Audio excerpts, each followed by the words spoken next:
반갑습니다. 4단원 자원의 개발과 이용 부분 들어가도록 하겠습니다.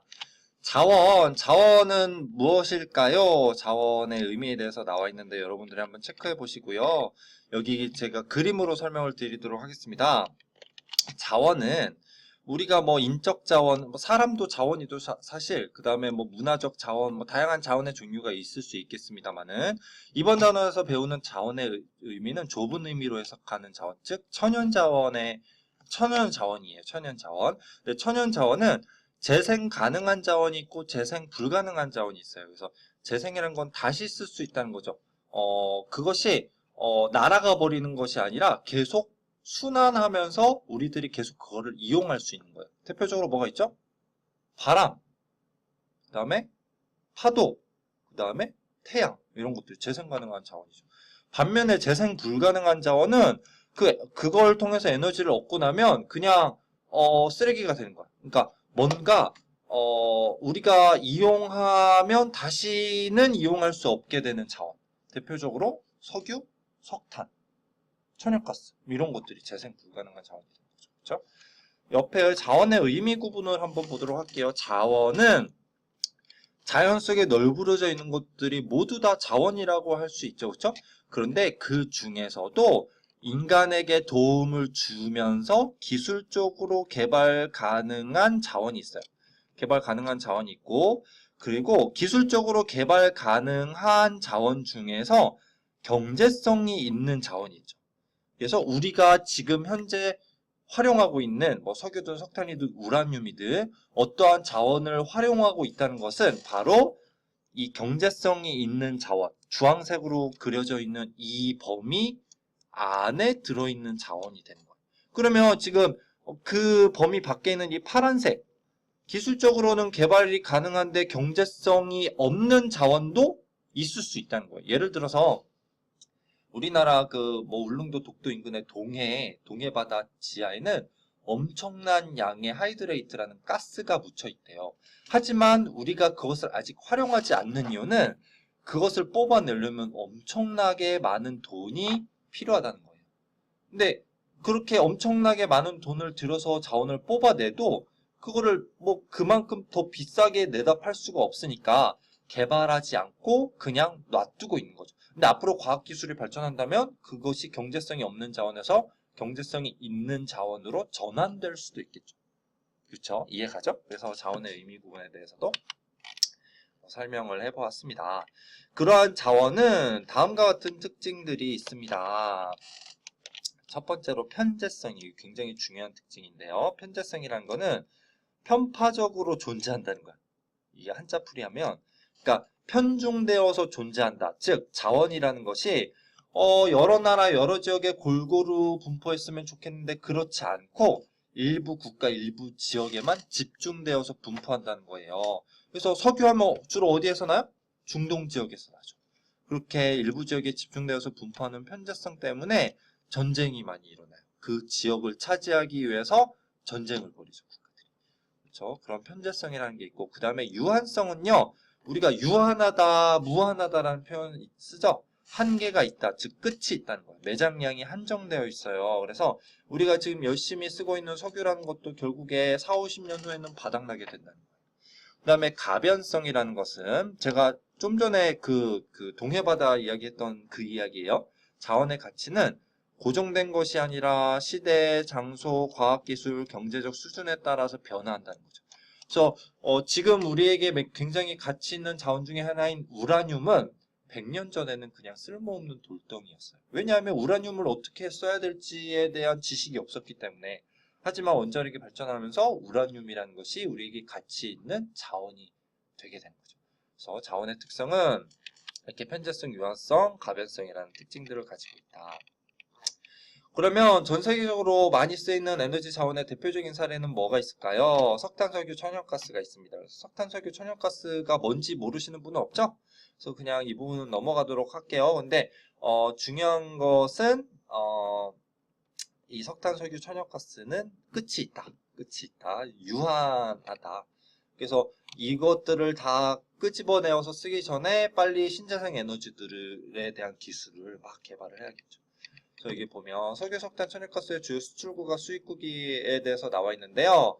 여기서 말하는 원유가 석유를 말해요. 석유. 원유가 석유를 말합니다. 그래서 주로 어디에서 수출해요? 사우디아라비아, 이란, 아랍에미리트, 이라크. 주로 어디? 중동 국가들이 많이 수출한다. 그리고 원유를 많이 수입하는 나라는 당연히 선진국들이겠죠. 선진국들, 인구가 많은 국가들이 많이 수입하겠죠. 그 다음에 석탄은 어디에서 가장 많이 수출하냐면요. 호주, 오스트레일리아에서 많이 수출해요. 그리고 이제 인도네시아 순서고, 그 다음에 석탄 수입 많이 하는 국가들은 뭐 이렇게 되어 있고, 대한민국에서도 아직까지 석탄을 많이 수입하고 있어요. 왜냐하면 대한민국의 화력발전소들이 석탄 발전소가 많이 있어요. 그 다음에 천연가스는 가장 많이 수출하는 나라가 러시아네요. 러시아. 그 다음 천연가스 수입 많이 하는 나라는 역시 경제적인 선진국들이겠죠. 이 정도 보고 넘어갈게요. 그 다음에 이러한 자원 확보를 둘러싸고 국제적인 갈등, 특히 전쟁이 많이 벌어지고 있다. 그래서 제가 앞에서 설명드렸어요. 그것은 자원의 편재성 때문이다. 편재성.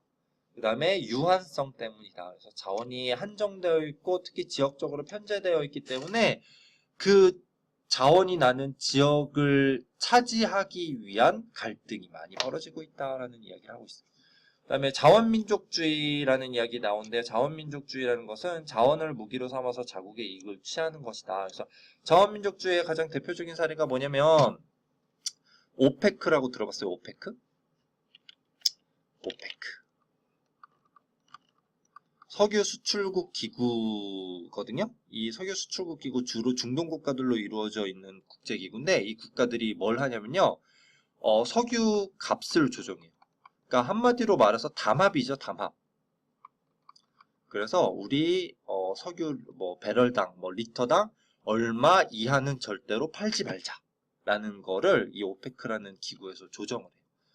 그렇기 때문에 오페크에서 열받네? 석유값 확 올려. 그러면 국제 경제가 휘청휘청하게 되는 거예요.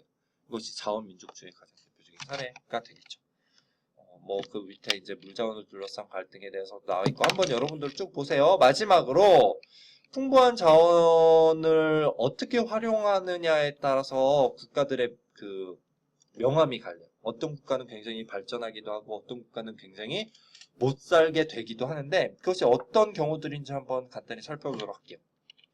일단 자원이 풍부하게 많이 나면 경제 발전을 이루기가 쉬워요. 왜냐하면 그 자원들을 굳이 수입하지 않고 자기 나라의 산업 발전에 쓸 수 있기 때문에. 그래서 대표적으로 미국, 오스트레일리아 이런 나라들이 굉장히 자원이 풍부하게 나고 그거를 기반으로 산업을 발전시켜서 발전한 나라 중에 하나죠.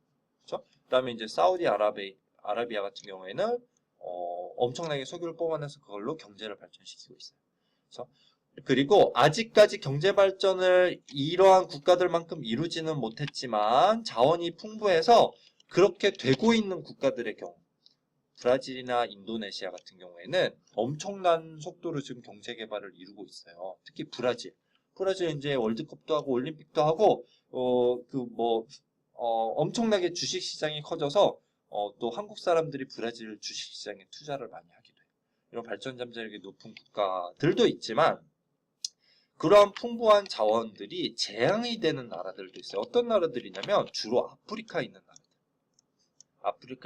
나라들의 경우에는 사실 그래요. 이 자원을 개발해서 내다 팔면 이익이 많이 생기잖아요. 그럼 그 이익을 어떻게 나누어 가질 것인지에 대해서 서로 협의할 수 있는 민주주의 문화가 잘 발전되어 있어야 되는데, 아프리카 나라들은 정치적인 민주주의가 잘 발전되어 있지 않다 보니까 자원을 내다 팔아서 얻는 수익을 특정 계층, 지배계급, 여기 특정 계층이라고 표현되어 있죠. 그런 특정 계층이 이익을 독차지하게 돼요.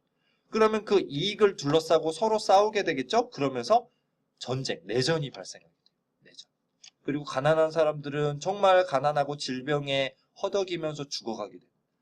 그것이 이제 풍부한 자원들이 오히려 거꾸로 재앙이 되는 나라들의 사례인 거죠. 그렇죠?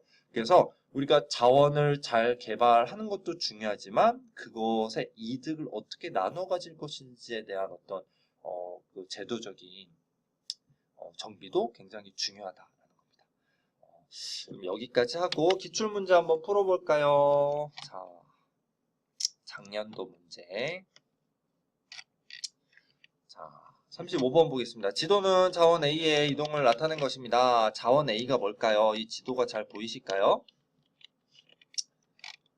자, 지도를 확대해서 좀 봐봅시다. 어디에서 가고 있어요, 주로? 주로 어디에서 가고 있어요? 중동지역, 중동지역. 중동지역에서 생산이 되어서 수출되고 있죠. 그러면 이 자원은 뭐예요? 석유죠, 석유. 그러면 밑에 옳지 않은 거 고르는 거니까 석유랑 가장 거리가 먼 거 골라내면 되겠어요. 그래서 석유는 화석연료 맞고요. 그 다음에 국가별 매장량 차이가 크죠. 고갈 가능성이 있는 자원이고 사용 시 이산화탄소라는 뭐 질산화합물 같은 대기오염 물질이 배출되기도 해요. 방사능 유출은요, 우라늄, 원자력 발전과 관련된 내용이니까 2번이 관계가 먼 보기가 되겠죠. 자, 그럼 오늘 기출문제까지 풀어봤고요. 이상 4단원 내용 마치도록 하겠습니다.